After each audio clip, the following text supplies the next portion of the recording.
오늘 예배를 통해 함께 은혜 받으실 하나님의 말씀은 신명기 15장 1절에서 4절까지의 말씀입니다. 구약성경 286페이지 신명기 15장 1절에서 4절의 말씀을 우리 한 목소리로 함께 읽도록 하겠습니다. 매 7년 끝에는 면제하라. 면제의 규례는 이러하니라. 그의 이웃에게 구워준 모든 체주는 그것을 면제하고 그의 이웃에게나 그의 형제에게 독촉하지 말지니 이는 여호와를 위하여 면제를 선포하였음이니라. 이방인에게는 내가 독촉하려니와 내 형제에게 구워준 것은 내 손에서 면제하라. 내가 만일 내 하나님 여호와의 말씀만 듣고 내가 오늘 내게 내리는 그 명령을 다 지켜 행하며 내 하나님 여호와께서 내게 기업으로 주신 땅에서 내가 반드시 복을 받으리니 너희 중에 가난한 자가 없으리라. 아멘. 웨스트민스터 소유의 문답 1문답이 사람의 제일 되는 목적은 무엇인가? 라는 질문에 사람의 제일 되는 목적은 하나님을 영화롭게 하고 그를 영원토록 즐거워하는 것이다 라고 대답합니다. 워낙 많이 들으셔서 이제 외우시겠죠.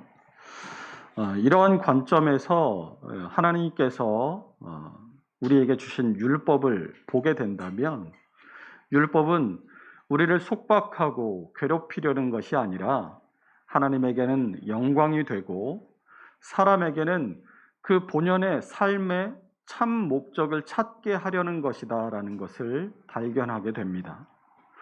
사람이 인간 본연의 삶의 목적을 찾는다라는 것은 거기에 우리의 참 행복이 있다라는 말이기도 합니다.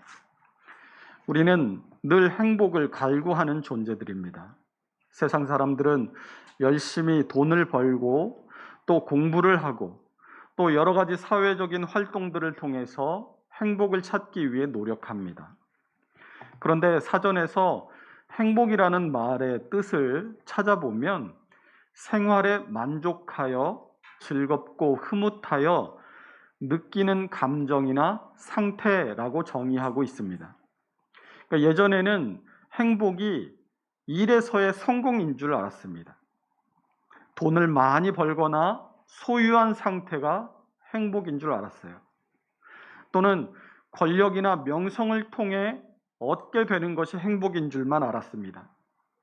그러나 행복이 감정이나 상태를 의미한다라는 정의와 같이 행복은 우리 마음의 상태이고 또 세상을 지각하는 방식이며 또 내가 살고 있는 세상과 나 자신에게 접근하는 태도를 뜻하는 것입니다. 사람들이 이제 먹고 살만하게 되면서 행복의 의미에 대해서 다시 생각하게 되었고 그래서 웰빙이라는 말이 나오게 되었습니다. 먹고 사는 문제에서 벗어나서 어떻게 사는 것이 잘 사는 것이고 어떻게 사는 것이 우리가 행복하게 사는 것이냐 하는 것에 사람들이 많은 관심을 쏟기 시작한 것입니다. 그러다 보니까 학교를 졸업하고 많은 사람들이 가는 정해진 코스대로 취업하고 결혼하고 자녀를 낳아서 기르고 은퇴해서 노후를 편안하게 보낸다는 정형화된 삶의 방식에 회의를 느끼기 시작했습니다. 그래서 다른 사람들이 나를 어떻게 보느냐 하는 것이 아니라 내가 지금 즐거운가 하는 문제에 도달하게 됩니다. 그러니까 외적인 것에서 내적인 것으로 행복의 기준이 옮겨진 것에 대해서는 긍정적이라고 할 수 있겠지만 이 나에 대한 관심과 행복에 대한 관점이 나만 좋으면 그만이라는 것으로 더 발전하게 되면서 문제가 생기기 시작했습니다. 나만 좋으면 그만이라는 생각이 사회 구성원들이 합의한 윤리나 법의 테두리를 넘어서게 된 것입니다. 이 모든 것이 이 포스트 모더니즘, 상대주의의 결과물입니다. 상대주의란 세상에 절대적인 것은 없고 모든 것은 다 상대적인 개념이다라는 관념입니다. 예전에는 절대적인 기준이라는 게 있었어요. 물론 지금도 사회적 합의에 따라서 윤리나 법과 같은 절대적인 기준들이 존재하기는 하지만 예전처럼 강력하게 개인을 통제하지는 못하고 낮은 화단 담장처럼 느슨한 역할만 한다고 해도 과언이 아닙니다. 그런데 이 상대주의의 세상에서는 절대적인 기준이 허물어졌기 때문에 모든 것을 상대화해 버립니다. 이를테면 내 말도 맞고 내 말도 맞다, 이런 것들입니다. 옛날 얘기에 보면 황희정승 집에 하인 둘이 서로 다투다가 황희정승에게 와서 서로 억울함을 호소합니다. 그러자 황희정승이 한쪽 하인의 말을 듣고 네 말이 맞다라고 하고는 다른 한편의 하인도 나도 억울합니다 하고 정승에게 억울함을 호소하니까 네 말도 맞다라고 합니다. 그러자 옆에서 지켜보던 부인이 결국 누구 말이 맞다는 말입니까? 당신의 말이 명확하지 못합니다라고 따지자 황희정승이 부인의 말도 맞소라고 대답했다는 이야기가 있습니다. 이 이야기가 이 절대주의라는 질서가 사회의 기반이 되는 그 질서 안에서 나왔기 때문에 그것이 신선하고 재미있는 이야기가 되는 것이지, 이 얘기를 요즘 사람들이나 요즘 애들에게 해주면 그거 당연한 거 아니에요 라고 반문할지도 모르겠습니다. 예전에는 서로 간에 시비가 붙으면 옳고 그름을 따져서 잘못한 사람이 사과를 했죠.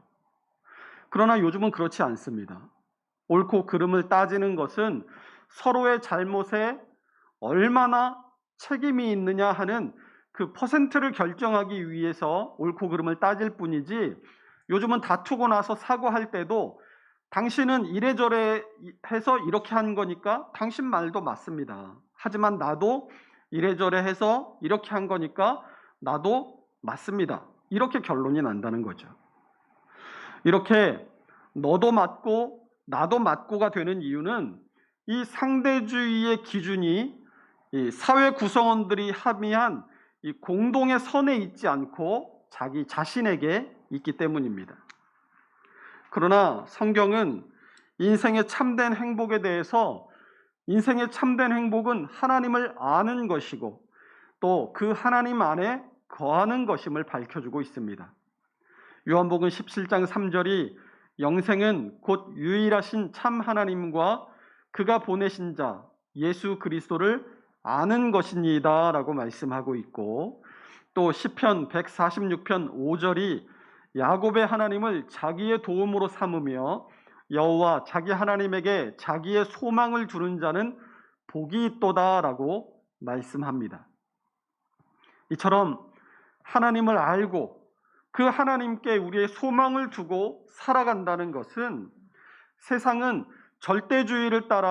세상은 상대주의를 따라서 나를 중심으로 해서 살아가지만 하나님을 믿는 믿음의 사람들은 하나님의 말씀이라는 이 절대주의를 따라 살아가는 사람들이다라는 말이 되는 것입니다. 그러므로 하나님께서 당신의 백성들에게 주신 이 율법은 절대주의자로서 우리가 마땅히 지켜야 할 도리이고, 또한 우리가 사람이 지어진 목적대로 참 행복을 누릴 길로 제시하신 하나님의 길이다라는 것을 알아야 하는 것입니다. 이 길을 따라갈 때 사람을 지으신 그 목적대로 하나님을 영화롭게 하고 영원토록 그를 즐거워하게 될 수 있는 것입니다. 이런 관점에서 오늘 본문을 볼 때 이 신명기 15장 전체는 크게 두 가지로 나누어 볼 수 있습니다. 첫 번째는 1절에서 11절까지의 안식년에 대한 규례이고, 두 번째는 12절에서 18절의 이웃에 대한 규례, 그 중에서도 종되었던 사람에 대한 규례, 이렇게 나눠볼 수 있습니다. 그런데 이 첫 번째인 안식년에 대한 규례도 그 내용을 가만히 들여다보면 면제하라라는 오늘의 설교의 제목과 같이 이 빚진 자에 대한 규례, 빚을 진 가난한 이웃에 대한 규례인 것을 알 수 있게 됩니다. 그러니까 이 신명기 15장 전체를 한 가지 주제로 정리해 본다면 가난한 사람, 우리의 도움이 필요한 사람들에 대한 하나님의 율법이다라는 것이죠. 이 안식령 규례에 대한 내용들을 살펴보면 2절에 독촉하지 말지니라고 합니다.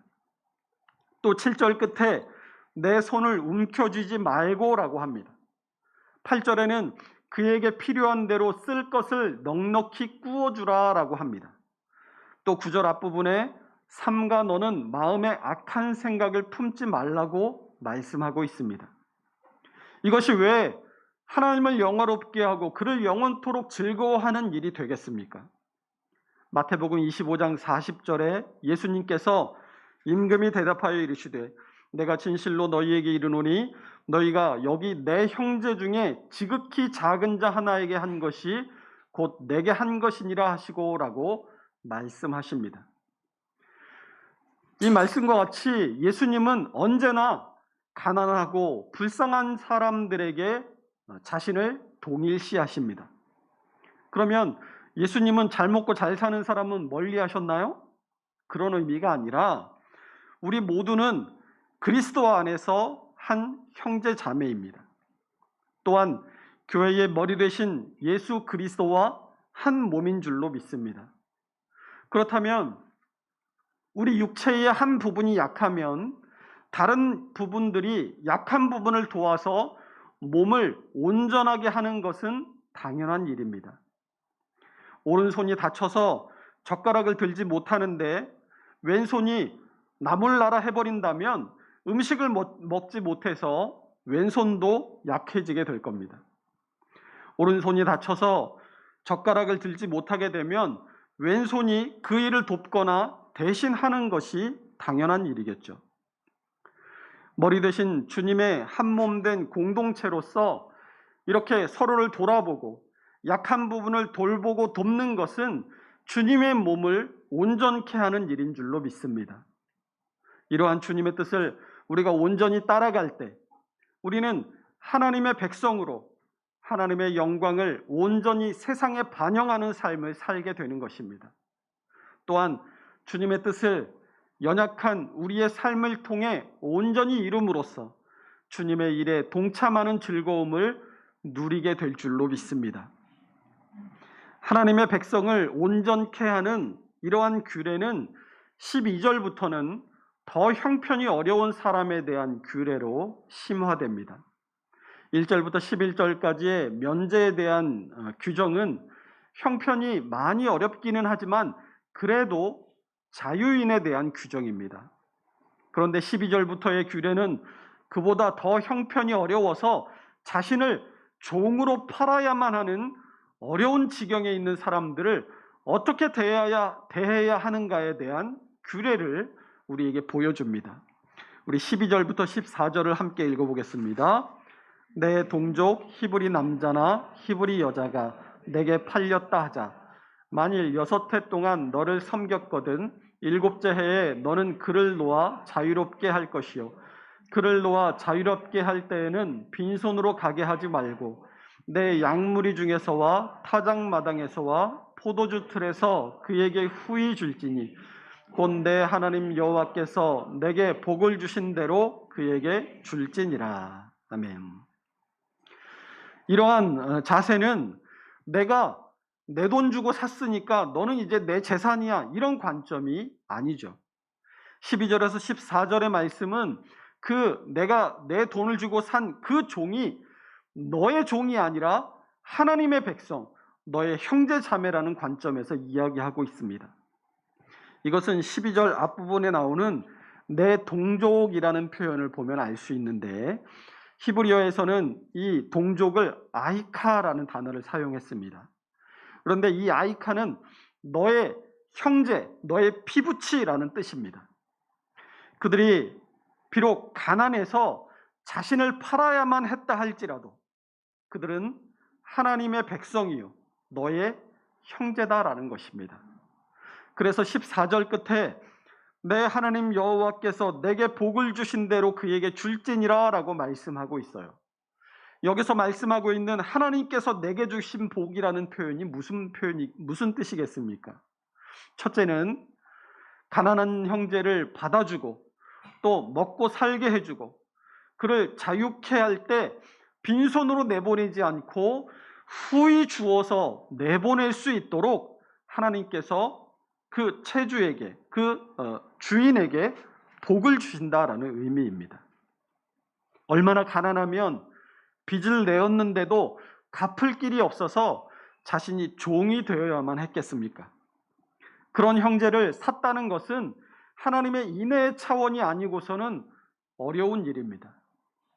6년만 일하면, 잘 생각해 보십시오. 6년만 일하면 자유롭게 해줘야 돼요. 더구나 자유롭게 해줄 때 그냥 네가 빚진 만큼, 내가 돈으로 산 만큼 네가 일을 하고 나가라 이게 아니라 6년 동안 일하면 자유케 해주는데, 자유케 해줄 때 나가서 먹고 살 생활 자금까지 들려서 내보내야 합니다. 그걸 생각하면, 나만 생각하면 그 종을 살 이유가 있겠습니까? 차라리 외국인 종을 사면 이 면죄의 법에서 자유로울 수 있습니다. 그런데 면죄의 법을 알면서도 동족을 종으로 산다는 것은 하나님의 뜻에 순종하는 사람이 아니고서는 할 수 없는 일이라는 것입니다. 이렇게 하나님의 뜻을 따라서 내가 산 종이지만 그 종을 나의 형제, 나의 피부치로 대우하는 사람을 하나님께서 복을 주시지 않으시겠습니까? 두 번째 의미는 15절 함께 읽어보겠습니다.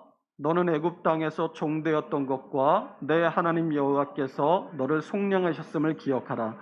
그것으로 말미암아 내가 오늘 이같이 내게 명령하노라. 이 15절의 말씀은 내가 하나님께 이미 받은 그 구원의 복을 생각한다면 너의 형제에게 네가 받은 그 은혜와 긍휼을 그에게도 베푸는 것이 마땅하다라는 의미입니다. 이것은 비록 지금은 가난에 매여서 나의 종으로 살고 있지만 그도 하나님께서 구원하셔서 자녀 삼아주신 하나님의 백성이라는 것을 잊지 말라는 것입니다. 하나님께서는 나만 사랑하신 것이 아니죠. 나만 구원하신 것이 아닙니다.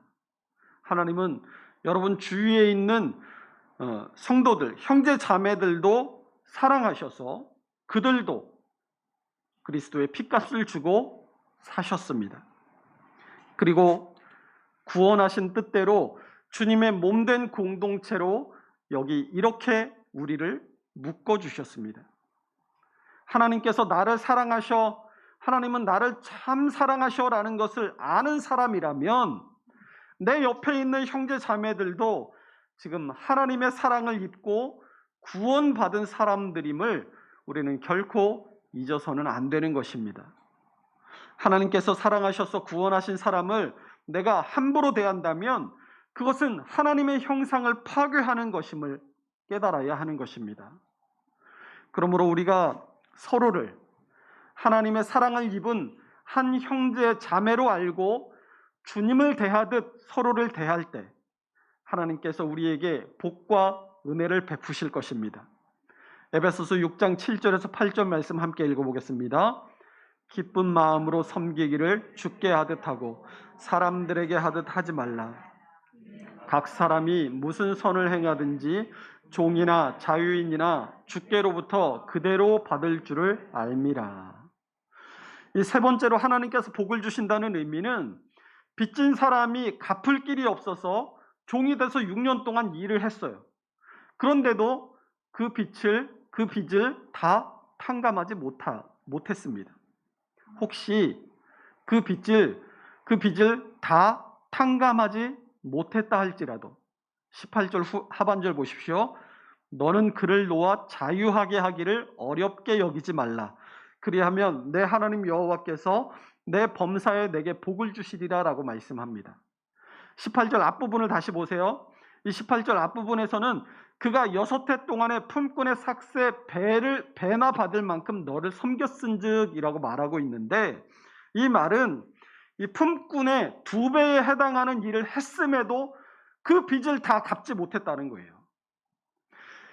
그가 진 빚이 6년 동안 품꾼의 2배 일을 하고서도 다 갚지 못했다는 것은 그가 진 빚이 얼마나 큰 빚인가를 말해줍니다. 그러나 서로 내가 손해가 나고 그 사람이 와서 품꾼의 2배를 일했음에도 내가 빌려준 그 빚을 다 갚지 못할 만큼 나에게 손해가 있다 할지라도 그를 자유케 하는데 인색하지 말라는 것입니다. 왜요? 그 빚은 하나님께서 이제 축복으로 갚아주실 것이기 때문입니다. 이처럼 하나님의 율법은 하나님의 형상인 사람에 대한 인애와 자비와 긍휼이 가득합니다. 그러므로 우리는 나 중심으로 교회와 형제 자매를 바라보는 것이 아니라 하나님의 은혜의 관점에서 교회와 형제 자매를 바라볼 수 있어야 합니다. 이것이 절대주의자의 관점이요 절대주의자의 삶입니다. 그러면 이렇게 하나님의 뜻을 따라 살아가는 절대주의자로서 우리의 이웃, 더 나아가서 가난하고 우리의 도움이 필요한 사람들에 대한 우리의 관점이나 태도는 어떠해야 하겠습니까? 구제를 하거나 선교하는 일을 생각해 본다면 구제와 선교에 있어서 가장 먼저 생각할 것이 무엇이겠습니까? 지금 우리 교회에 재정 잔고가 얼마나 있나? 혹은 월 수입과 지출을 구제와 선교를 하고도 맞출 수 있을까? 이것일까요? 우리가 하나님의 일을 할 때 가장 먼저 생각해야 할 것은 손익계산이 아닙니다. 하나님께서 우리 교회를 얼마나 축복하셨고 또 그런 축복을 받은 우리가 서로를 향해서 얼마나 하나님의 축복의 통로로서 살아가고 있는가, 그것을 먼저 살펴보아야 하는 것입니다. 우리가 많은 은혜를 입었다면 더 많은 것들을 돌려주는 것이 하나님 나라의 방식입니다. 예를 들어 볼까요? 우리가 이 손익 계산에 따라서 주님의 몸된 교회의 일을 한다면 주일학교는 하면 안 됩니다. 손익 계산에 의하면 주일학교는 이익이 발생할 수 없어요. 계속해서 재화가 투입되기만 하는 밑빠진 독에 물 붓기가 주일학교입니다. 그러나 이 주일학교를 하나님 나라를 위한 거룩한 투자라고 생각한다면 주일학교는 반드시 해야 할 일입니다. 주일학교는 신앙의 다음 세대를 가르치고 하나님 나라의 기둥을 튼튼하게 세우는 일입니다. 지금 당장 먹을 게 없다고 내년에 파종할 씨앗을 가져다가 먹어버리면 결국엔 내년에도 굶게 됩니다. 지금 당장은 어려워도 굶어도 추수를 기대하며 인내하고 그리고 울며 파종하면 반드시 결실하게 됩니다. 시편 126편 6절이 울며 씨를 뿌리러 나가는 자는 반드시 기쁨으로 그 곡식단을 가지고 돌아오리라 라고 말씀합니다. 구제나 선교도 마찬가지입니다. 성령의 임하심과 함께 초대교회가 세워지고 초대교회가 무슨 일을 했는가를 떠올려 보십시오. 말씀을 전하고 가르칩니다.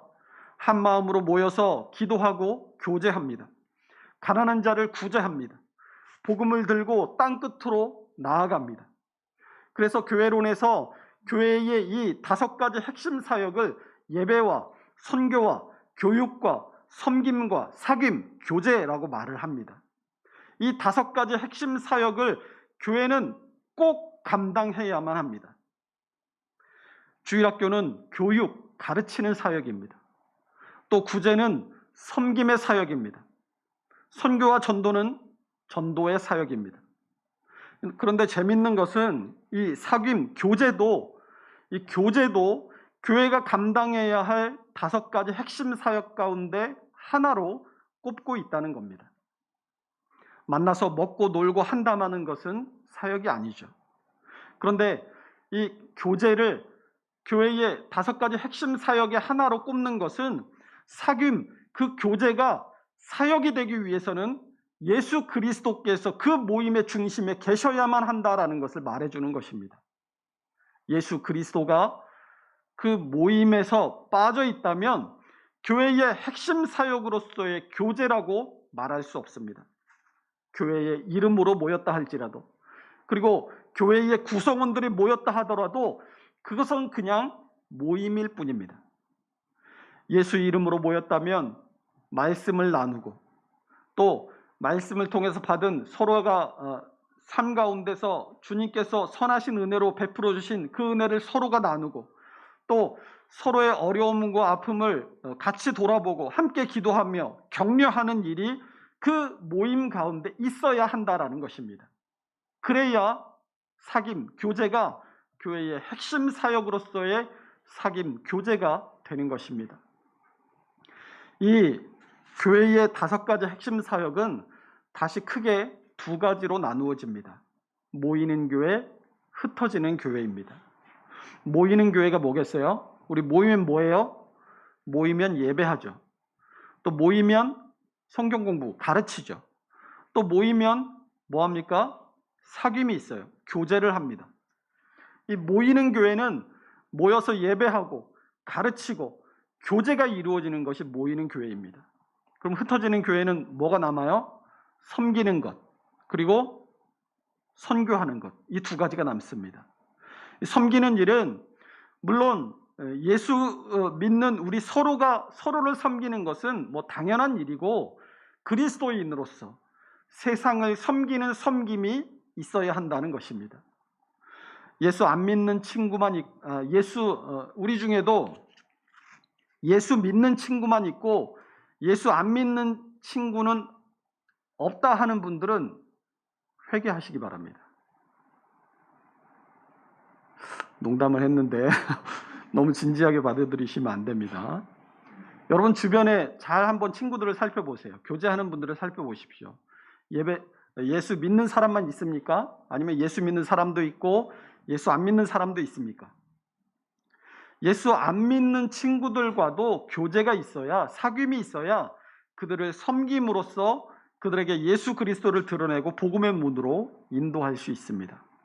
그런데 예수 안 믿는 친구들을 잘 안 만나시죠? 왜 안 만나세요?